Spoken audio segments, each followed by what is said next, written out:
Sometimes it seems as though the world is full of rude, inconsiderate people who seem to take pleasure in pushing our buttons. Knowing what to do and what to say in those scenarios is often very challenging. Today, we're exploring 5 powerful ways to stand up for yourself and exude confidence, drawing lessons from the brash yet bold alpha male, Andrew Tate, and the calm yet commanding sigma male, Thomas Shelby.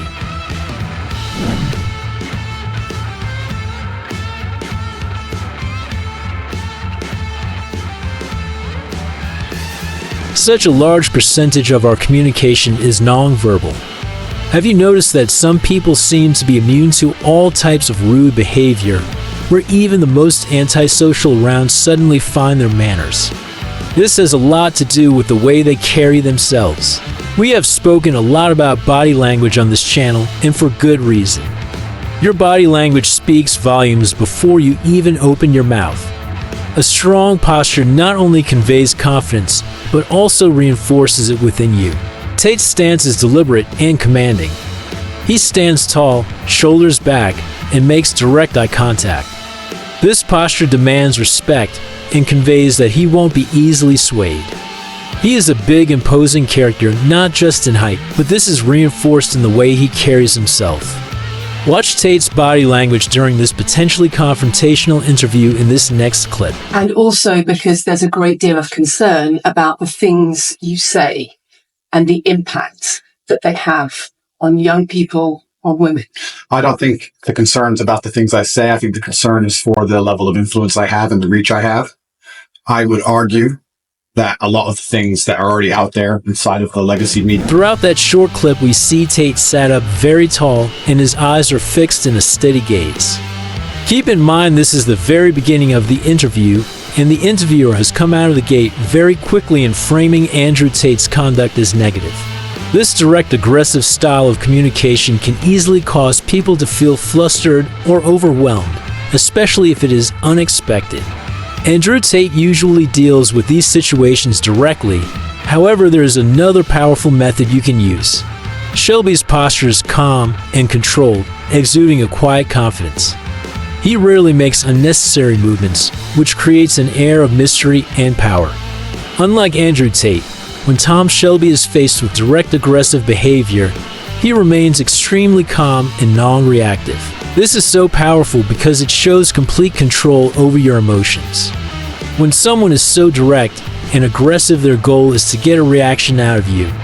Your ability to not react puts you in charge of the situation, without even saying a word. Watch this next clip to see an excellent example of this non-reactive calm behavior. Poor boy, if the race was important. Do you know what I mean? Harry and O'Donnell. There are other ways of carrying out this mission. Please allow me put a bullet in this scum tinker's head.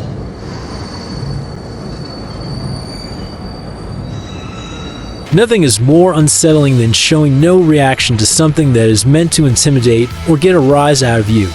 Thomas Shelby is a master at this. So how do we do this? Start by adopting a stance that feels strong and natural.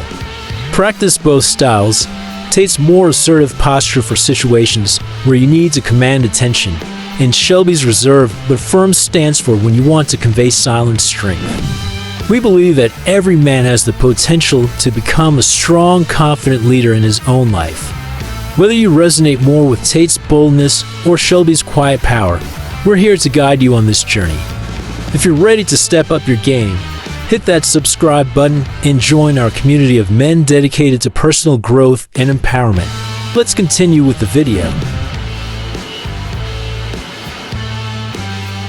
Sometimes saying nothing can be more powerful than words.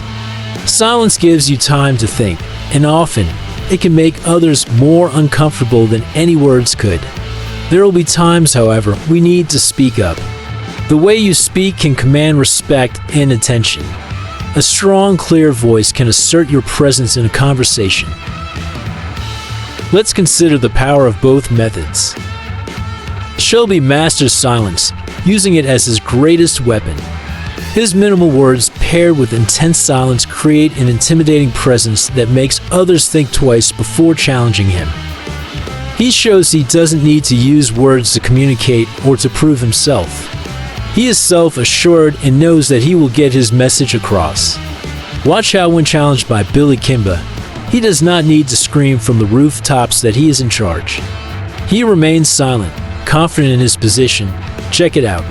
So now you have my undivided attention. By the way, which one am I talking to? Who's the boss? Well, I'm the oldest. Clearly. Are you laughing at my brother? Note how by remaining silent, Thomas Shelby commanded a lot of power, and it was clear that he was in charge.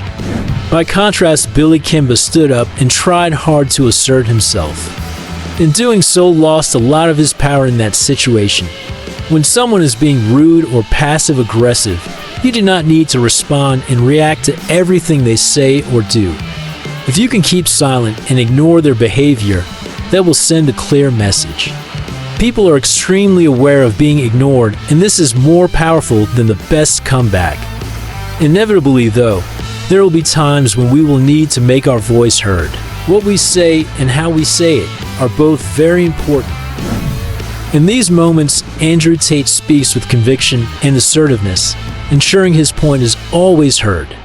Well, do you think you're a misogynist? Absolutely not. I'm not a misogynist on any level. This is one of those buzzwords they just throw at people randomly. Homophobic, racist, misogynist, they just throw it out at people. What is your view of women? I'm a realist. What is your real view of women? I absolutely not really love women. I adore women. I have good relationships with women. Not a single woman has come up to me on the street since I've been cancelled. Not a single one has said anything negative. Every single one of them has said positive things. You're a traditional male. I wish more men were like you. You understand your masculine roles. You understand what you're supposed to do. You understand you're supposed to protect women. You're exactly the kind of man I'd be looking for. I've never had a negative interaction with a female ever since I've been dubbed the biggest misogynist. Where is the... Please let me finish. I'm sorry, Piers. Asking someone if they are a misogynist is certainly one way to get a rise out of them, and a great example of when it is necessary to speak up in defense of yourself. When Tate speaks, he does so with conviction and congruence. There is no doubt he believes wholeheartedly what he is saying. He combines this with strong posture and eye contact. This combination is one reason Andrew Tate has been so influential and why he is able to deal well with confrontational situations. Finally, he doesn't allow himself to be interrupted while he is making his point. Did you notice at the end when Piers Morgan attempted to cut him off, Andrew Tate stopped him before continuing? This signifies great confidence and conviction and is very useful in situations where you need to stand up for yourself. So then how do we apply these lessons in situations we are faced with passive-aggressive or rude behavior? Firstly, remember it isn't necessary to respond to all comments. Ignoring people is powerful. Secondly, when speaking, say only what you know to be true and be selective about what you say and how you say it. Finally, whether speaking or remaining silent, hold strong, confident body language.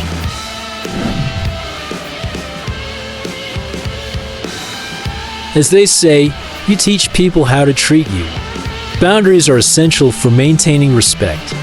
When you clearly define what's acceptable and what isn't, you prevent others from taking advantage of your kindness, and it goes a long way to stopping any rude behavior in its tracks. Tate is known for his firm boundaries. He doesn't hesitate to make it clear when someone has crossed the line. Psychological manipulation. I've asked you a question and I've allowed you into my house. I'm asking you a question. Correct, but you're not the boss here because I've allowed you into my house. I'm asking you the question. Correctly, and I'm telling you. You get to decide the answers. No, we're equal here. I've allowed you into my house. You don't come here with a position of authority. I'm doing you the favor as legacy media, giving you relevance by speaking to you. Shelby's boundaries are often unspoken, but well understood. He doesn't need to vocalize them. His presence alone sets the limits. Watch how he sets a hard boundary, but simply standing up and showing a willingness to walk away. Have what you're looking for.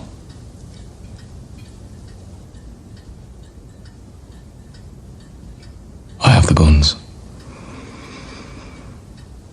What guns? We're not here to play games. Wait.